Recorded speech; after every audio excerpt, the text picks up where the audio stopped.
السلام علیکم دوستو، میرا نام یاسر محمود۔ میری طرف سے سب پاکستانی کو جشن آزادی مبارک۔ پاکستان مسلمانوں نے بڑے صغیر کے لیے رمضان مبارک میں اللہ تعالیٰ کی طرف سے ایک انعام ہے۔ ہمارا وطن ایک جنت نما ملک ہے۔ یہ ملک سب پاکستانیوں کے لیے کسی نعمت سے کم نہیں۔ ہندوؤں اور انگریزوں نے بہت کوششیں کی کہ پاکستان کو نہ بننے دیا جائے اور بڑے صغیر کے مسلمانوں پر حکومت کی جائے، متحدہ ہندوستان کو تقسیم نہ ہونے دیا جائے۔ بڑے صغیر سے انگریزوں کے جانے کے بعد مسلمانوں پر ظلم کے پہاڑ توڑے جائیں، جس طرح برما میں مسلمانوں کے ساتھ سلوک کیا جا رہا ہے۔ پاکستان بننے سے ہندو اپنے عزائم میں کامیاب نہ ہوئے۔ ہندوؤں کا یہ خواب چکنا چور ہو گیا۔ جب سے یہ ملک وجود میں آیا تب سے ہم پاکستانی جشن آزادی مناتے ہیں، مگر جب کچھ لوگ یہ کہتے ہیں کہ بس اب ملک تباہی کے دہانے پر پہنچ گیا ہے تو ہمیں منافقین مکہ کے لوگ یاد آ جاتے ہیں، جو یہ کہا کرتے تھے کہ یہ نیا مذہب بس چند دنوں کا ہے، پھر کہنے لگے کہ بس محمد صلی اللہ علیہ وسلم کو دنیا سے کوچ کرنے دو، پھر کہنے لگے بس محمد صلی اللہ علیہ وسلم کے یاروں کو مرنے دو، پھر دیکھنا اسلام کا کیا حال ہوتا ہے۔ مگر مرتے مر گئے، ان کی نسلیں ختم ہوگی، مگر نہ تو اسلام کا وہ کچھ ہوا اور نہ ہی قرآن کا کچھ بگڑا۔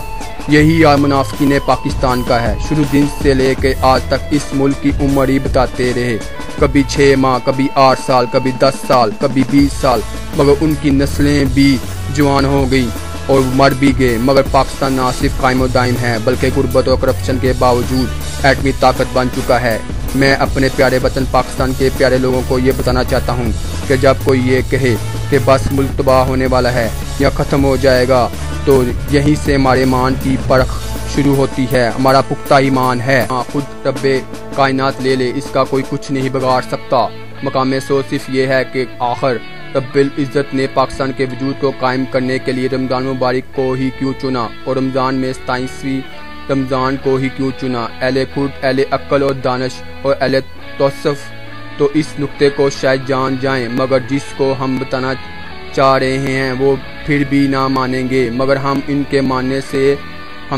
کے ماننے سے کوئی فرق بھی نہیں پڑتا، کیونکہ وہ ان کا ایمان، یہ ہمارا ایمان۔ کیا دیکھنے والوں نے نہ دیکھا، کیا سننے والوں نے نہ سنا، کیا پڑھنے والوں نے نہ پڑھا کہ جب ابرا نے خانہ کعبہ پر چڑھائی کی تو اس کی کیسے حفاظت کی گئی؟ کیا جنگ احد میں نہ دیکھا کہ اس کے محبوب صلی اللہ علیہ وسلم کی حفاظت کیسی مخلوق کر رہی ہے؟ ایسا ہی ایک چشم فلک نے 1965 کی پاک بھارت جنگ میں دیکھا کہ کس طرح مملکت خدا داد پاکستان کی حفاظت کی گئی۔ تو وہ کون سی طاقت تھی جس نے اس ملک کی حفاظت کی؟ وہ یقیناً اس قادر مطلق کی طاقت تھی، اس کی زدہ تھی، کیونکہ اس نے پاکستان کو بھی اسی طریقے میں پیدا کیا۔ جب قرآن کو نازل کیا تو کیا وہ اپنے وعدے کے خلاف کرتا ہے؟ یقیناً نہیں۔ اس لیے اپنا مان پختہ رکھیے، وہی اس قرآن کا رکھوالا ہے اور وہی اس مملکت خداداد کا بھی رکھوالا ہے۔ ہماری زندگی کا یہ ایک قیمتی لمحہ ہے کہ جس طرح حج اکبر ہوتا ہے اسی طرح اس مرتبہ جشن قیام پاکستان جشن اکبر ہے، کیونکہ نہ جانے کتنے سالوں بعد ایک بار پھر پاکستان کی سالگرہ ماہ رمضان کی مبارک کی 25ویں شب کو آ رہی ہے، اور یقیناً یہ تابراتیں قسمت والوں کو ہی نصیب ہوتی ہیں۔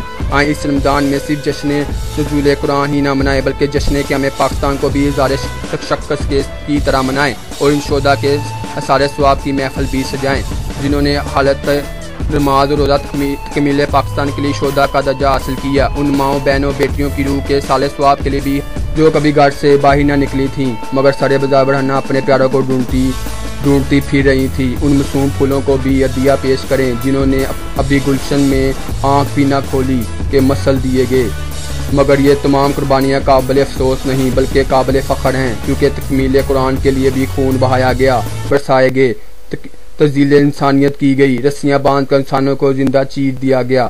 اسی قربانی کی بدولت آج قرآن پوری دنیا میں اپنی پوری آب و تاب کے ساتھ موجود ہے۔